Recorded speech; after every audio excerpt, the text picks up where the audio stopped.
گے کہ جب سید بادشاہ راضی نہیں ہے تو پھر ہم یہاں کہ ہماری مرادیں کیسے پوری ہوتی ہیں. میں نے کہا یہ آل نبی ہیں, یہ تو باپ کے قاتل کی مراد بھی پوری کر دیتے دنیا کے اعتبار سے, یہ تو باپ کے قاتل کی مرادیں بھی پوری کر دیتے دنیا کے اعتبار سے, لیکن آخرت میں فیض تو صرف اسی کو ملے گا جس سے راضی رہتے ہیں. مجھے ایک یہاں روایت یاد آ گئی, اگر مرادیں پوری ہوتی تو یہ نہ سمجھنا کہ راضی ہیں, ناراض لوگوں کی بھی یہ لوگ مرادیں پوری کرتے ہیں کیونکہ وہ سید ہیں. بات سن لے, توجہ ہوا, ایک بات آئی. ایک مرتبہ امام حسین کے قاتلوں میں سے ایک قاتل مدینہ منورہ آیا, مدینہ طیبہ آیا, اور آنے کے بعد مدینہ طیبہ میں جب اس نے قدم رکھا تو اہل مدینہ نے سب کے سب اپنے دروازے بند کر لیے. توجہ ہے آپ کی, سب نے اپنے دروازے بند کر لیے, اور جب دروازے بند کر لیے سب نے, کسی نے نہ کھانے کو پوچھا نہ پینے کو پوچھا, ناراض تھے, سب کے دروازے بند ہو گئے. لیکن امام زین العابدین سید سجاد عابد بیمار امام مظلوم, جن کا دروازہ بند ہی ہمیشہ رہتا تھا, کسی کے لیے کھولتے نہیں تھے, بات چیت کسی سے نہیں کرتے تھے, رونا رونا صرف رونا تھا, یا تلاوت تھی اور آنسو تھے, یا عبادت تھی اور آنسو تھے. کسی نے دروازے پہ دستک دی, امام نے دروازہ کھولا, آنے والا خوشی خوشی کہتا ہے امام فلاں ابن فلاں قاتل امام حسین جو قتل میں شریک تھا آپ کے بابا کے, مدینے کی زمین پر اس نے اپنے ناپاک قدم رکھے تو اہل مدینہ نے اس کو کیا سزا دی, کیا سزا دی. سب نے دروازے بند کر لیے, نہ رہنے کے لیے مکان ہے, نہ کھانے کے لیے کھانا ہے, نہ پینے پانے کے لیے پانی ہے, کچھ نہیں, ذلیل ہو رہا ہے. وہ ذلیل ہو رہا ہے, اس کو لے آ. سب نے دروازے بند کر لیے, اس کو لے آ, اس لیے کہ ہے قاتل بابا کا, مگر وہ آیا ہمارے نانا کے گھر.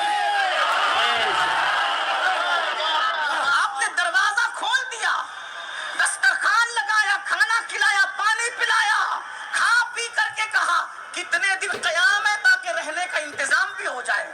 اس نے کہا او علی, آپ کا اصل نام امام زین العابدین کا علی ہے, او علی ابن حسین, یہ مدینے والوں نے مجھے پہچان لیا اس لیے دروازے بند کر لیے, آپ نے مجھے شاید نہیں پہچانا اس لیے اتنی مہربانی کر رہے ہیں. امام کی آنکھوں میں خون اتر آیا.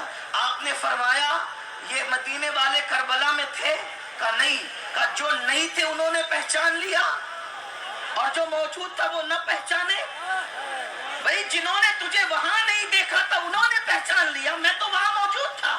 تو وہی ہے نا, تیرے ہی تو کہنے پر معصوم علی اصغر کے حلق پر تیر چلا تھا. تو وہی ہے نا کہ علی اکبر کے سینے پہ گھوڑے دوڑتے وقت تو خوشیوں سے تالیاں پیٹ رہا تھا, زینب کی چادر لٹ رہی تھی تو خوشی کر رہا تھا, سکینہ کے چہرے پہ جب تماچے مارے جا رہے تھے تو تجھے ایک کیف و سرور, تو وہی ہے فلاں بن فلاں ہے نا تو. امام نے جب اس کو یاد دلایا, اس نے کہا آپ نے جب اتنی گہرائی سے پہچانا تو پھر یہ احسان. فرمائے ہمارے خاندان کی ریت ہے, ہم گھر آنے والے کو نہیں دیکھتے, جو بھی چوکھٹ پہ آتا ہے اس کو نواز دیتے ہیں, کیونکہ یہ زہرا کے گھر کی روایت ہے. جو کچھ تو نے کیا وہ تیرے نسب کی نحوست تھی, جو میں نے کیا یہ میرے خاندان کی روایت ہے. انتقام تو اللہ نے لینا ہے, لیکن آ گیا ہے چوکھٹ پہ تو تیرا کام کر دیا. آپ سے پوچھتا, سید بادشاہ اگر نواز رہے ہیں, یہ مت سوچنا کہ جوئے کا سٹے کا دھندا کر رہا ہو پھر بھی خوش ہے, نہیں. یہ لوگ بغیر خوش ہوئے بھی دنیا دیتے رہتے ہیں, لیکن آخرت میں تو ہاتھ اسی کا پکڑیں گے جس کے لیے اللہ اجازت دے گا. اب آپ سے پوچھتا ہوں, قرآن کہہ رہے قُوا أَنفُسَكُمْ وَأَهْلِكُمْ نَارًا, ہم نے پوری زندگی کو جہنم کے راستے پہ ڈال دیا اور پھر سوچ رہے کہ یہ بچائیں گے یہ بچائیں گے. وہ لوگ سب بچانے کی قوت رکھتے ہیں, مجھے انکار نہیں ہے, لیکن اپنے کرتوت تو دیکھو, اپنے اعمال تو دیکھو. میں چند باتیں پڑھتا ہوں, میرے پاس صرف مختصر سا وقت ہے. میرے بھائیوں, اپنے آپ پر رحم رحم کرو, اپنے حالات پہ رحم کرو, اپنی زندگی پہ رحم کرو. اللہ اکبر. ہم نے اعمال جہنمیوں کی طرح بنا لیے, بلکہ ہماری فکر سوچ فرعون کی طرح, نمرود کی طرح, بخت نصر کی طرح, قانون کی طرح ہم نے اپنی زندگی کو قارون اور فرعون کی طرح گزارا ہے. آپ کو پتا ہے کہ اللہ کے رسول کا یہ فرمان تمہارے کانوں تک نہیں پہنچا؟ جو شخص نماز چھوڑ دے گا, ذرا توجہ کرنا, جو شخص نماز چھوڑ دے گا, بہنیں بھی توجہ کریں, مشہور روایت ہے, کوئی نئی روایت نہیں پڑھنے لگا ہوں, لیکن توجہ کرنا. میرے آقا فرماتے ہیں جس نے جان بوجھ کر نماز چھوڑی وہ قیامت کے دن فرعون کے ساتھ اٹھے گا, وہ حامان کے ساتھ اٹھے گا. آپ ذرا غور تو کریں. اور ابی ابن خلف جس کو رسول اللہ نے قتل کیا, رحمت للعالمین نے پوری زندگی کسی کو تماچا بھی نہیں مارا. یہاں جن کو معلوم ہے ان کو معلوم ہے, جن کو نہیں معلوم ہے وہ سن لیں. پھر کہتا ہوں جس کو دکھ رہا ہوں وہ بھی سن لے, جس کو نہیں دکھ رہا وہ بھی سن لے, لیکن کچھ کہے نہیں. توجہ کریں.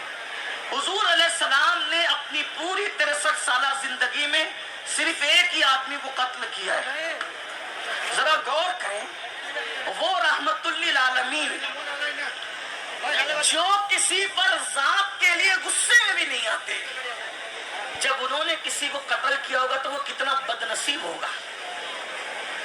دنیا کے 2 انسان سب سے بد نصیب ہوتے ہیں, ایک جو نبی کو شہید کرتا ہے وہ, اور دوسرا جس کو نبی قتل کرتا ہے وہ. غور کیجئے.